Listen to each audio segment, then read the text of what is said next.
ഇന്ന് ഞാൻ ഉണ്ടാക്കാൻ പോകുന്നത് ഗീ റൈസും ചെമ്മീൻ റോസ്റ്റുമാണ്. ഇതിനായി 1/2 കിലോ ചെമ്മീനിൽ 1 ടീസ്പൂൺ ഉപ്പും 1/4 ടീസ്പൂൺ മഞ്ഞളും 1 ടീസ്പൂൺ മുളകും ഇട്ട് നന്നായി ഇളക്കി വയ്ക്കുക. ഒരു ഫ്രൈ പാനിൽ ചെമ്മീനിട്ട് ചെറുതായി ഞാനൊന്ന് ഫ്രൈ ചെയ്യുന്നുണ്ട്. അധികം വേവിക്കുന്നില്ല. ഇങ്ങനെ ചെയ്താൽ അതിൻ്റെ മുളകും ഉപ്പും ഒക്കെ ചെമ്മീനിൽ നന്നായി പിടിക്കാൻ വേണ്ടിയാണ് ഇതുപോലെ ഫ്രൈ ചെയ്തെടുക്കുന്നത്. അത് ഫ്രൈ ആയി വരുമ്പോഴേക്കും നമ്മൾക്ക് ഗീ റൈസ് ഉണ്ടാക്കാം. അതിനായി കുക്കറിലാണ് ഞാൻ ഉണ്ടാക്കുന്നത്. 2 ടേബിൾ സ്പൂൺ ഗീ ഒഴിച്ച് അതിലേക്ക് പട്ട, ഗ്രാമ്പു, ഏലക്കായി, ഒരു ബേ ലീഫ് ഇതെല്ലാം ഇട്ട് ഒന്ന് പൊട്ടുമ്പോൾ 2 ഗ്ലാസ് അരിയാണ് ഞാൻ ഉപയോഗിക്കുന്നത്. അത് അരമണിക്കൂർ സമയം കുതിർത്ത് വെച്ചിരുന്നു. അരി ഇതിലിട്ട് ചെറുതായി ഫ്രൈ ചെയ്യുക.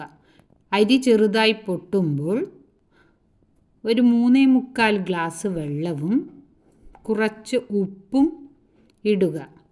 ഇതിലേക്ക് ഞാൻ കുറച്ച് ഇഞ്ചി വെളുത്തുള്ളി പേസ്റ്റും 2-3 കഷ്ണം ക്യാപ്സിക്കവും ഇടുന്നുണ്ട്.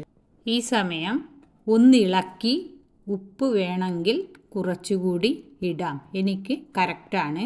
ഇത് വലിയ ബർണറിൽ ഒരു സീട്ടി വന്നാൽ അപ്പോൾ തന്നെ ഓഫ് ചെയ്യണം. അധിക സമയം വെക്കരുത്.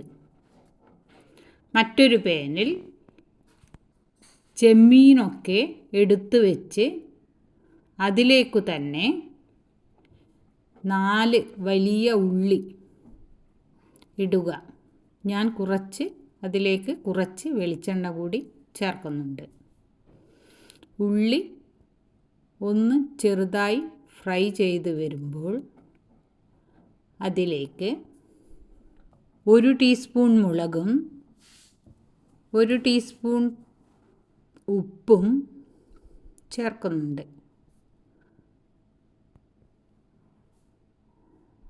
ചെമ്മീനിലും ഞാൻ 1 ടീസ്പൂൺ ഉപ്പ് ചേർത്തിട്ടുണ്ട്. ഇതിൽ 1.5 ടീസ്പൂണോളം മുളക് ചേർത്തിട്ടുണ്ട്. ഇഞ്ചി വെളുത്തുള്ളി പേസ്റ്റ് ഒരു 4-5 പച്ചമുളകും ചേർത്ത് ഒന്നുകൂടി വഴറ്റി അടച്ചു വയ്ക്കാം. 2 മിനിറ്റിന് ശേഷം മല്ലിപ്പൊടി ഒരു 1.5 ടേബിൾ സ്പൂൺ മല്ലിപ്പൊടിയും ഗരം മസാലയും ഞാൻ പൊടിച്ച് വെച്ചതാണ്. താക്കോലം, വലിയ ഏലക്കായി, ജീരകം, കറുവാപ്പട്ട, പെരിഞ്ജീരകം, ജീരകം ഇവയൊക്കെ ഒന്ന് ചൂടാക്കി പൊടിച്ച് വെച്ചതാണ്. ഇതിലേക്ക് ഒരു 3 തക്കാളിയും ഇട്ട് അടച്ചു വയ്ക്കാം. തക്കാളി ഒന്ന് വെന്താൽ നന്നായി ഉടച്ചെടുക്കുക.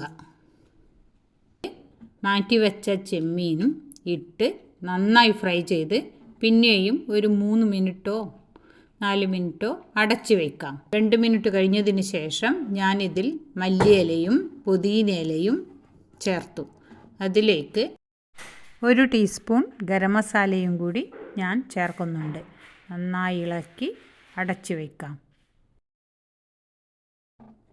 തീ ഓഫാക്കിയതിന് ശേഷം 2 സ്പൂൺ തൈരും ചേർത്ത് ഒന്നുകൂടി ഇളക്കി അടച്ചു വയ്ക്കാം. ഇപ്പോൾ വേണമെങ്കിൽ ഉപ്പോ കുരുമുളകോ എന്തെങ്കിലും വേണമെങ്കിൽ ചേർക്കാം.